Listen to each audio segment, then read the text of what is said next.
어린 시절 초등학교 때의 기억들이 현재 이르기까지 오래가는 그런 기억도 있습니다. 어린 시절 약 4학년에서 5학년 때의 기억인데, 그 당시에 학교에서 약 10리가 되는 거리를 걸어가는데 위에 저수지에 내려오는 물에서 한 젊은 아주머니가 이 아기의 기저귀를 빨고 있는 거예요. 그 당시에 세탁기도 사실 없으니까 이걸 빠는데 제 눈에 들어온 어린 시선에 뭐가 들어오느냐, 기저귀를 이렇게 빠는데 그것이 면 기저귀가 아니고 나일론 기저귀요. 기저귀가 아니고 이 그냥 미끌미끌한 한복 같은 거를 접어가지고 이걸 기저귀로 쓰고 있는 거예요. 너무 어려우니까. 근데 그 어린 나이인데도 제 생각 속에 무슨 생각이 드냐, 너무 불쌍하다. 얼마나 어려우면 그 어린 아기에게 기저귀를 채우는데 나일론 기저귀를 채울까, 이 생각 때문에 굉장히 마음이 아파가지고 걸어가던, 땅을 바라보고 걸어가던 기억이 지금까지 생생해요. 여러분, 사람이 이 뭔가를 바라볼 때 불쌍한 것을 바라보면 너무 안 됐고 아프다고 한다면, 인간을 향해 몸을 찢기까지 복종하시고 사랑하시고 사랑을 준 그 하나님의 사랑은 어떨까? 하나님이 인간들을 바라볼 때 너무 아프고 슬프고 고통당하는 모습을 바라보면 어느 정도 아파하실까? 주님의 마음을 뭐라고 표현하고 있느냐? 주님이 사랑했던, 그리고 불쌍했던 나사로가 죽었을 때 이렇게 표현하고 있어요. 요한복음 11장 35절에 보니까, 한번 띄워주시기 바랍니다. 이렇게 말씀하고 있습니다. 제가 한번 읽어볼게요. 예수께서 눈물을 흘리시더라, 이런 표현을 쓰고 있어요. 그러면 예수님께서 누군가를 불쌍히 바라볼 땐 너무 아프니까 뭐라고 하냐면 눈물 냈다는 거예요. 눈물을. 여러분, 우리 하나님께서 우리를 간섭하실 때 간섭하지 않는 것처럼 보여도 하나님은 상세하게 간섭하시고 우리를 돕고 있는 것을 믿으시기를 축원합니다. 이 간섭하시는 마음이 어떻게 신명기 32장 10절에서 표현하고 있냐면, 읽겠습니다. 시작. 여호와께서 그를 황무지에서 짐승이 부르짖는 광야에서 만나시고 호위하시며 보호하시며 자기의 눈동자같이 지키셨도다.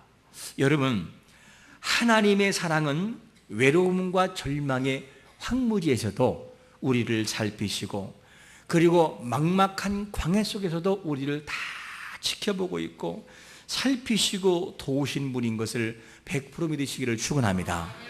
하나님은 항상 그러하셔요. 그렇게 우리를 돌봐주십니다. 그러니까 지금도 우리 모습을 다 지켜보고 있는 거예요. 누가 어려운지, 누가 어떻게 어려운지를 그냥 지켜보고 그 마음을 보고 있다는 것이죠. 이게 하나님 마음입니다. 특별히 오늘 본문을 보니까 이 예수님께서 어렵고 힘든 사람의 그 모습을 주목하고 계신데, 오늘 성경 요한복음 5장 6절은 우리에게 뭐라고 이렇게 소개하냐면, 읽겠습니다. 시작. 예수께서 그 누운 것을 보시고 병이 벌써 오래된 줄을 아시고 이르시되 내가 낫고자 하느냐. 예수님께서 한 병자가 눈에 들어와요. 근데 이 병자가 몇 년 동안 고생했느냐? 병 때문에 38년 동안 고생을 해요. 근데 그 병자를 뭐라고 하느냐? 누운 것을 보셨다, 이렇게 표현 쓰고 있어요. 그러면 이 누운 것을 보신 것은 어떤 것을 같이 보신 것이냐? 38년 동안의 세월과 고통과 아픔을 함께 보신 것을 믿으시기를 축원합니다.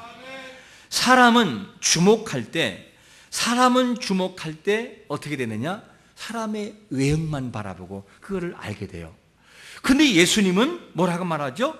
요한복음 5장 5절에서는 뭐라고 소개하고 있냐면, 읽겠습니다. 시작. 거기 38해 된 병자가 있더라. 그러니까 예수님은 뭘 같이 보신 거느냐? 38년 동안의 세월과 아픔과 고통 속에 너무 힘들어하는 그 사람의 모습을 전체를 봤다는 거예요. 그러니까 우리는 어떻게 생각하느냐? 사람을 바라볼 때 외면을 바라봐요. 사람의 외면을 바라보거든요, 사람이 보통. 그리고 외면을 바라보고 그 외면을 가지고 내면을 판단해요. 여러분들이 외면을 바라보고 누군가를 생각할 때는 뭐까지 같이 바라보느냐? 내면도 그럴 것이라고 생각하는 것이죠. 사람이 첫눈에 반하는 것이 뭔 줄 아십니까? 첫눈에 반하는 것은 저 눈과 쌍꺼풀과 호수 같은 눈과 코와 완전히 그 귀와 얼굴 모양과 머리와 모든 것을 바라보고 우와 하고 눈에 반하는 것은 뭘 보는 것이냐?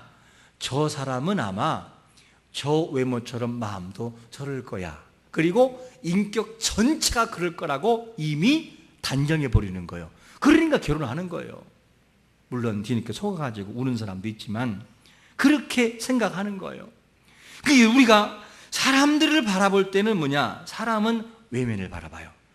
하지만 우리 예수님은 인간의 전체적인 내면과 즉 과거로부터 시작하여 현재와 그리고 앞으로 있을 모든 과정을 함께 보시는 것을 믿으시기를 축원합니다. 그래서 누군가를 봤다라고 하는 이 개념은 어떤 개념이냐?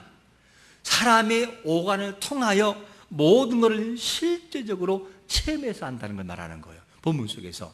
그리고 뭘 아느냐? 주님께서는 정확하게 이해를 하고 있고 눈으로 확실하게 보고 그거를 안다는 거예요. 그 뜻이 바로 본다는 개념이. 그러니까 어느 정도로 아느냐? 38년 된 병자가 그동안 예수님이 눈으로 확인돼서 보지 않는 그 너머에 저 과거에 넘어 있는 과거까지도 다 보았다는 거예요. 그 병 때문에 고통과 눈물과 서러움과 외면과 왕따당하는 무시당하는 개념과 주님은 같이 다 보고 있는 거예요. 이것이 뭐냐? 주님이 바라보는 그 모습인 것입니다. 그러면 그 보는 모습이 어느 정도의 알미냐? 우리는 우리가 아파본 우리 스스로의 경험은 너무 잘 알고 있어요. 근데 예수님은 어느 정도냐? 예수님이 그 38년 된 병자를 아는 모습이 그렇다는 거예요. 병자 스스로가 병에서 고통할 때 암흑 속에서 고통하고 아파할 때 스스로가 알듯이 예수님은 누구를요? 그 병자가 느끼고 아는 것보다 훨씬 더 한다는 거예요. 여러분, 우리 예수님은 우리를 아실 때 어설프게 하는 것이 아니라 그 병자가 아파하고 우리가 아파하는 모습 그 이상으로 이해하고 있는 것을 믿으시기를 축원합니다. 그러니까 기도하면서도 주여 하는 주여 속에 그래 내가 네 마음을 안다. 너의 서러움을 알고 너의 마음을 알고 너의 고통을 안다. 이렇게 주님은 알고 계신 거예요. 그게 주님의 알미다 하는 것을 알 수가 있습니다. 그래서 출애굽기 33장 17절에서도 모세를 아는데 어떻게 한다고 표현하고 있느냐? 이렇게 표현합니다. 시작. 여호와께서 모세에게 이르시되 내가 말하는 이 일도 내가 하리니 너는 내 목전에서 은총을 입었고 내가 이름으로도 너를 알미니라. 자, 여러분, 보좌에 계신 거룩하신 주님께서 우리의 이름을 다 알고 우리의 내면을 알고 우리가 살아가는 전체를 알고 있다는 거예요. 나의 아픔이 무엇이고 나의 약함이 무엇이고 나의 고통이 무엇이고 나의 슬픔이 무엇인지를 그분은 너무 잘 알고 있다는 거예요. 여러분, 나의 아픔의 세월들 다른 사람은 다 몰라주어도 우리 전능하신 예수 그리스도 그분은 나를 알고 있는 것을 믿으시기를 축원합니다. 그분이 계시기 때문에 우리는 그분 앞에 나가면 회복이 있는 거예요. 이것을 우리에게 소개해주고 있습니다. 그러니까 벌써 예수님이 병자가 누운 것을 아시고 딱 보는 순간 뭐냐? 과거로부터 시작해서 현재까지 쫙 흘린 거예요. 이래서 내면을 정확하게 바라보시고 벌써 병이 오래된 것을 아시고 그가 얼마나 아픈지 얼마나 서러운지 그리고 그가 힘들어할 때 베데스다 연못에 들어가기 위해서 얼마나 노력하고 그 들어가지 못하고 먼저 들어간 자가 나왔을 때에 자기가 허방함, 연못에 들어간 병이 낫는다라고 하는 이것을 알고 여러 번 시도했으나 수많은 절망과 고통과 아픔과 죽고 싶은 마음이 있는 것까지 주님은 아셨다는 거예요. 이게 바로 안다는 개념이에요. 여러분, 이런 모든 것을 아시는 예수님께서 질문을 하시는데 참 질문 잘해요. 상담가가, 뛰어난 상담가는 뭘 잘하는 줄 아십니까? 질문을 잘해요. 당신의 아픔의 눈물이 무엇입니까? 당신의 서러움은 지금 눈물을 통해서 표현되고 있는 거. 당신의 눈이 깜빡거리면 무엇을 긴장하고 있으십니까? 툭툭 던진 질문이 그 사람을 눈물 쏟게 만들어 놔요. 참 신기하죠. 근데 예수님은 질문에 완전 대가셔요. 왜 질문 잘하느냐? 아픔을 알고 있으니까 질문 잘하는 거예요. 그러니까 38년 된 병자는 그냥 병자가 아니라 38년 동안의 세월의 서러움과 고통을 주님은 너무 알고 있고 잘 보고 있고 잘 알고 있으니까 이 38년 된 병자의 소원을 정확하게 찔러 놓아요. 그러면서 질문을 뭐라고 하시냐면, 내 소원이 즉 네가 낫고자 하느냐. 6절 하반절을 보면 내가 낫고자 하느냐, 이 질문을 던져요. 여러분, 38년 동안에 고생한 이 사람이 소원이 뭐겠습니까? 낫는 거예요. 이 모든 병이 낫고 이 병이 나은 다음에 자기도 남들처럼 뛰고 성전에 들어가고 자유한 것이 뭐냐면 이 사람의 소원이에요. 그러니까 예수님이 미리 앞질러서 네가 낫고자 하느냐, 이 질문을 해버리는 거예요. 여러분, 하나님께서 우리에게 말씀을 통하여 순간순간 주시고 던지고 마음에 두드리는 음성을 예민하게 들으시기를 축원합니다. 그곳에 답이 있다는 거예요. 이것을 주님께서 질문했더니만, 만약에 이런 질문했다면 병자 입장에서는 사실 이렇게 해야 돼요.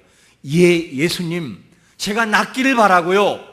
남들처럼 나도 여행도 가고 다 하고 싶어요. 이렇게, 그렇습니다, 예스라고 대답을 해야만 돼요. 그런데 이 병자의 38년 된 병자의 대답이 너무 주님의 생각과 달라요. 어떻게 나오느냐? 요한복음 5장 7절에 보니까 이런 대답을 합니다. 시작. 병자가 대답하되 주여, 물이 움직일 때에 나를 못에 넣어주는 사람이 없어 내가 가는 동안에 다른 사람이 먼저 내려가나이다. 지금 이 38년 된 병자의 약함과 연약함이 뭐냐면, 모든 병의 치료자가 되시고 모든 답의 해답이 되시는 해결자가 앞에 있음에도 불구하고 그것을 못 본다는 거예요. 참 이게 인생들의 모습이에요.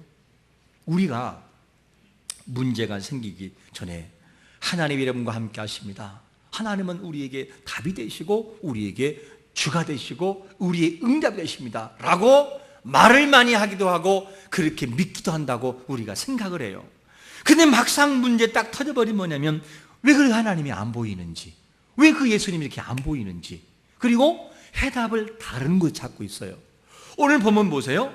이 38년 된 병자가 해답을 찾는 것이 정확한 답의 길을 가는 것이 아니라 엉뚱한 곳에서 답을 찾고 있다고 말입니다. 그러면서 이 사람은 뭐냐면 자기 자신을 이 못에 넣어줄 사람이 없다는 거예요. 넣어줄 사람이. 아니, 질문하는 그 답이, 질문이 뭐냐면 답을 주기 위해 질문을 주고 있는데 그 답을 모르고 있어요. 참 이 모습을 본다면 어떨까? 하나님이 우리를 바라볼 때 어떤 마음일까? 참 답답할 것 같아요. 너무 답답해요. 분명히 답은 딱 나와 있거든요. 근데 그 답을 볼 수 없는 그 사실이 너무 불쌍하고 너무나 답답할 것 같아요. 그래서 이 사람은 어디만 집착하고 있냐면 베데스다 연못에만 집착하고 있어요. 그만. 여러분, 우리의 인생의 삶의 모든 해결점은 우리의 환경에만 있는 것이 아니라, 상사에게만 있는 것이 아니고, 사장의 말에 있는 것이 아니라, 의사에만 있는 것이 아니라, 그 해답은 모든 사장과 이 우주를 통치하시고 지배하시는 하나님의 입술 속에 있는 걸 믿으시기를 축원합니다. 이 답을 찾는 게 너무나 중요하죠. 근데 이 사람은 이것을 몰라요. 그러면서 한탄해야 합니다. 뭘 한탄하느냐? 물이 동할 때 나를 연못에 넣어줄 사람이 없습니다. 이것을 한탄이에요.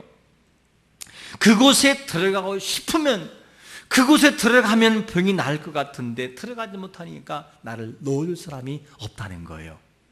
그러니까 이 사람은 어느 정도의 중요한 사람이냐? 자기 스스로 걸을 수 없는 사람, 자기 스스로 연못에 들어가기가 너무나 힘든 사람, 굴러간다 몰라도, 아니 굴러가는 것도 보면 성할 때 굴러가지요. 이 사람에게는 누군가의 도움이 없다면 자기 인생은 포기해야만 될 인생이에요. 이 사람이 이런 인생입니다. 그럼 여러분 생각해 보겠습니다. 그에게는 가족이 없을까? 가족이 없을까? 38년이면 여러분 응애할 때는 아니고, 여러분 생각을 해보세요. 38년이라고 한다면 최소한 38세가 됐으면 누군가 있을 게 아니겠어요? 결혼했든 안 했든지. 그러면 그가 왜 곁에 아무도 없을까? 너무나 오래된 병수발로 질주대로 지쳐서 완전히 포기해버렸을까? 아니면 그에게 정말로 너무나 추하다고 가족까지도 포기하고 아무도 없었을까? 중요한 것은 뭐냐면 그의 곁에 자기 자신을 넣어줄 사람이 아무도 없다는 거예요. 여러분, 사람은 다 떠나고 때로는 우리의 남편, 아내, 부모까지 나를 떠나도 하나님 그분은 떠나지 않는 것을 믿으시기를 축원합니다. 그분만큼은 떠나지 않아요. 절대 안 떠나요. 그래서 우리가 잘 알고 있는 형을 속에서 이 모든 축복권을 빼앗았던 누가 있죠? 야곱이 나오잖아요. 이 야곱이라는 사람이 형의 모든 것을 속이고 아버지까지 속여가지고 결국 축복권을 다 받아가지고 그 형이 받을 축복을 다 받아버려요. 그러니까 이것이 얼마나 큰 죄가 됐고 얼마나 큰 원망의 소리가 되냐면, 그냥 두면 형에게 죽으니까 그는 부모가 보내는 것도 보내지만 부모의 곁을 떠날 수밖에 없었어요. 그리고 그는 외로운 그 길을 걸어갑니다. 그리고 무섭고 지친 모습을 가지고 잠들어 있을 때에 아무도 그 곁에 없는 적막함이 흐를 때 하나님은 그를 떠났을까? 안 떠나요. 뭐라고 말씀하냐면 창세기 28장 15절에서 이렇게 소개합니다. 시작. 내가 너와 함께 있어 내가 어디로 가든지 너를 지키며 너를 이끌어 이 땅으로 돌아오게 할지라. 내가 내게 허락한 것을 다 이루기까지 너를 떠나지 아니하리라 하신지라. 할렐루야. 보세요. 내가 죄가 있어 내가 구렁텅이에서 빠져나오지 못하는 그때에도, 내가 홀로 내 죄가 너무나 중하고 무거워서 하나님의 이름을 부를 수 없는 그 순간에도 하나님은 떠나지 않아요. 지켜보고 있다 그 말이죠. 이 사실을 기억한다면 하나님은 우리를 떠난 적이 한 번도 없는 것을 믿으시기를 축원합니다. 그분은 변하지 않고 떠나지 않고 계속해서 우리에게 소리를 들으시고 응답하시고 도와주십니다. 그러니까 어머니의 근심이요, 태어날 때부터 어머니의 근심이었던 야베스는 근심이잖아요. 근심. 그런데 그런 근심의 사람이라 할지라도 그의 입술을 통하여 하나님을 찾을 때 하나님은 어떻게 하실까? 역대상 4장 10절에 보니까 이렇게 소개합니다. 시작. 야베스가 이스라엘 하나님께 아뢰어 이르되 주께서 내게 복을 주시려거든 나의 지역을 넓히시고 주의 손으로 나를 도우사 나로 환난을 벗어나 내게 근심이 없게 하옵소서 하였더니 하나님이 그가 구하는 것을 허락하신 하나님인 걸 믿으시기를 축원합니다. 그게 뭐냐? 나면서부터 어머니 근심이라 할지라도 하나님은 항상 떠나지 않아요. 그게 병자였던 38년 된 아니 일평생의 고난 속에 자라온 인생이라 할지라도 하나님은 그를 떠나지 않습니다. 그리고 포기하지 않아요. 이게 하나님의 속성이에요. 자, 이렇게 돼서 하나님은 항상 떠나지 않아요.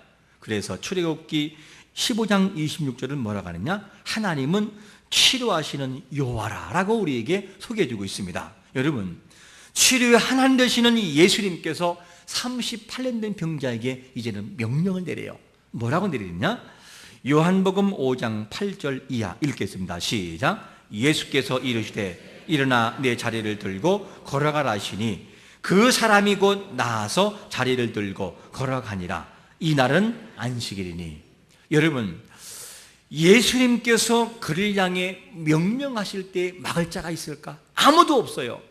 하나님이 우리가 자유하고 행복하기를 바라시면 그분의 뜻대로 행복한 것을 믿으시기를 축원합니다.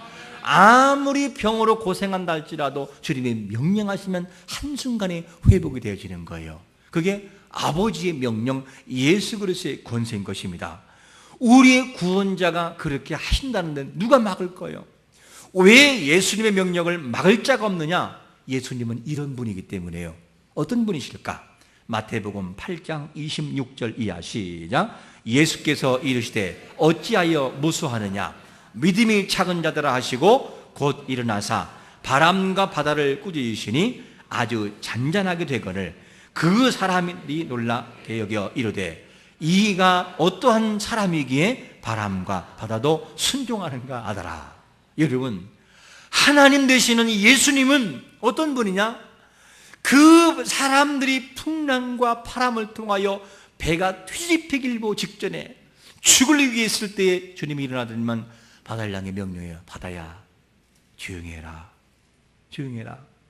그리고 잔잔하라고 할 때 여러분, 바다가 마치 풍랑이 일어나는데 어떠냐? 분수대를 보았죠. 위로 쫙 솟는 분수대. 전기를 꽂으면 그냥 물이 솟잖아요. 하다가 전기를 탁 내리면 어떻게 되죠? 쫙 떨어지잖아요. 그죠? 그리고 잔잔한 거예요. 언제 그러냐 식으로. 그러니까 말하지 못하는 자연도 그분 앞에는 굴복해요. 이 시간 예수 그리스도의 이름으로 여러분들의 모든 육신의 질병은 자유하고 영적인 질병은 자유하기를 축원합니다. 하나님이 하신다는데 누가 뭐라고 할 거예요? 그분이 차이를 준다는데 누가 뭐라고 할 거냔 말이죠. 이게 예수 그리스도의 권세라고 하는 것을 볼 수 있습니다. 그분께서 명령 내리시니까 그의 모든 슬픔이 변하여 기쁨으로 바뀌었던 것을 우리는 말씀을 통해서 볼 수가 있습니다. 여러분, 이렇게 예수님께서는 힘들고 어려운 자를 찾아와 주셔요. 그리고 회복하셔요. 물론 이 땅에서 고난을 통해서 고통을 통해서 아파하지만 최종적인 목적은 뭐냐? 천국이라고 하는 행복의 나라로 우리를 인도하실 겁니다. 이것이 주님의 마음이죠. 그래서 그 주님의 마음은 항상 우리를 잘 되기를 바라고 회복하기를 바라셔요. 그래서 성령 하나님이, 즉 예수님이 성천하신 다음에 누굴 보내시느냐? 성령 하나님을 보내주세요. 그래서 성령을 통하여 일하게 하시는데 어떻게 일하시느냐? 로마서 8장 26절 말씀을 같이 읽겠습니다. 시작. 이와 같이 성령도 우리 연약함을 도우시나니 우리는 마땅히 기도할 바를 알지 못하나 오직 성령이 말할 수 없는 탄식으로 우리를 위하여 친히 간구하시느니라. 계속해서 그분은 도우셔요. 내가 몰라서 기도 못하면 성령이 대신해 주어요. 내가 기도할 제목이 이것인데 내가 잊고 살아갈 때면 하나님께서 뭐냐? 성령을 통하여 기도하게 만들어서 되게 만들어 주어요. 그게 뭐냐? 떠나지 않는 성령 하나님 예수 그리스도의 그 사랑인 것을 우리에게 소개해 주고 있습니다. 자, 이렇게 해서 이 38년 된 병자가 예수 그리스도의 이름을 통해서 나은 걸 믿으시기를 축원합니다. 이렇게 나오고 그도 남들처럼 여행도 가고 남들처럼 그 사람도 만나고 남들처럼 뛰기도 하고 더 감사한 것이 뭐냐? 성전 안으로 들어가지 못했던 이 사람이 늘 이 성전 밖에서 행각에서 고생하던 이 사람이 이제는 성전을 걸어 들어가요. 여러분, 우리는 교회에 나오는 행복이 잘 모르죠. 형님 아까 기도할 때도 그 마음, 애절한 마음과 기도했는데 자유가 없는 속에서 믿는 것은 생명을 걸어야 돼요. 그런데 이 사람은 누구냐? 성전을 들어가지 못해요. 병자이기 때문에 밖에서 항상 사이드에서 하나님을 찾아야 됩니다. 그런 자가 성전을 당당히 들어갔어요. 성전에 들어가서 누구를 만나느냐? 만나가지고 예수님을 만난 거예요. 성전에서. 그런데 신기한 것은 뭐냐면 성전에서 예수님과 만난 다음에 예수님이 그를 향해서 인사하고 권면하는 것이 특이해요. 어디 나오느냐? 요한복음 5장 14절에서 이렇게 소개합니다. 시작. 그 사람을 만나 이르시되 보라 내가 나았으니 더 심한 것이 생기지 않게 다시는 죄를 범하지 말라 하시니. 아니 보통 인사는 그렇잖아요. 38년 된 병자에게 만약에 우리 같은 인사라면 이렇게 할 거예요. 아이고 몸은 괜찮고 많이 좋아졌네 하면 움직여봐. 움직이고 할렐루야 그러면서 너무 좋다고 우리 교회에서 만나자고 다음 주에 성전에서 만납시다 이렇게 할 거예요. 그죠? 근데 예수님 질문은 뭐냐면 보라 내가 나았으니 나은 건 맞다는 거예요. 나았다? 그 다음에 말해 중에요 더 심한 것이 생기지 않게 다시는 무엇을 죄를 범치 말라 이런 표현을 쓰고 있어요. 여러분 예수님이 그를 만났을 때 이런 것 더 심한 것이 생기지 않도록 뭐가 생기냐? 죄를 범치 말라는 거예요. 이렇게 우리에게 소개해주고 있습니다. 여러분 여기서 우리는 중요한 한 가지를 발견하게 됩니다. 하나님은 우리에게 처음부터 하나님의 형상을 닮은 존재로 창조해 놓았어요. 그런데 때로는 우리가 우리 몸을 관리하지 못함을 통해서 때로는 병이 생기기도 하고 또 하나님의 앞에서 하나님이 우리에게 주신 교훈의 말씀이 뭐냐면 이렇게 살아라고 우리에게 주신 것이 있었습니다. 그런데 그 주신 말씀의 언약을 빗나가서 죄악된 길을 걸어갔어요. 그러다 보니 우리에게 온 모든 현상들이 뭐냐? 완전한 파괴의 모습으로 올 수 있는 상태로 우리가 있었습니다. 그리고 우리는 늘상 말씀의 영적인 관리를 통해 우리를 늘 관리하고 바로 살아가면 우리에게 최고의 행복과 하나님의 기쁨을 누릴 수 있는데 그것에서 벗어나서 우리는 곁길로 가 있을 때가 있습니다. 이런 모습은 뭐냐? 우리를 파괴하게 되고 우리의 가장 좋은 것을 뭐냐? 가장 안 좋은 방향으로 바꿔놓습니다. 여러분 우리는 영적으로 관리할 책임이 있는 걸 믿으시기를 축원합니다. 관리하지 못하면 우리 인생들은 무너지지요.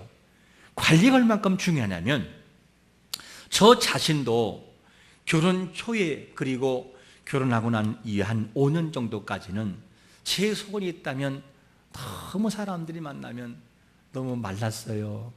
너무 몸이 가냘퍼요. 여러분 진짜예요. 지금 이렇게 쪘지만 그 당시에는 사람들이 전도사님 너무 말랐어요. 고기 좀 드세요. 이런 말을 들었어요. 그래서 그들의 소리가 듣기 싫어가지고 살 좀 쪘으면 얼마나 좋을까. 그래서 평생 소원이 뭐냐? 65kg가 넘어보는 거였어요. 제 키에 62kg 나갔어요. 62kg. 그런데 그러다가 5년 정도 지난 다음에 한참 있다가 이렇게 관리하니까 65kg가 나가더라고요. 68kg, 70kg, 그 다음에 80kg, 고까지 그렇게 나가더라고요. 그러고 난 다음에 이제는 뭐가 되느냐? 몸을 줄였으면 좋겠다. 줄이면 좋겠다. 그리고 지금은 몸 관리가 줄이는 상태로 해야 되는데 바빠서 줄일 시간이 없어요. 여러분, 우리 영적인 상태도 마찬가지거든요. 영적으로 아무리 충만해서도 우리 자신들이 관리가 되어지지 않으면 또다시 38년 된 병자의 모습으로 돌아간다는 거예요. 그러니까 이 병자에게 하는 말씀을 잘 드려야 돼요. 네가 이 몸을 다시는 죄를 범치 말라. 만약에 죄를 보면 네 스스로 영적인 관리를 하지 못하면 네가 고통했던 그 세월 다시 돌아간다는 거예요. 여러분, 건물은 사람이 살 수 있을 때 건물이지 사람이 살 수 없는 건물인 것은 흉물스러운 존재로 남는 것 뿐인 것입니다. 그래서 우리는 여기서 신앙의 상태를 한번 관리해 봐야 되겠어요. 그러면 우리 신앙을 정말 관리하려면 가장 중요한 것이 뭐냐? 예배예요. 예배가 하나님과 나와의 관계가 제대로 이루어지기를 축원합니다. 일주일에 한 끼만 먹고 드리는 예배가 된다면 조금 더 드셔야 돼요. 그래야 65kg, 70kg, 80kg 올라가는 거예요. 여러분, 조금 드셔야 돼요.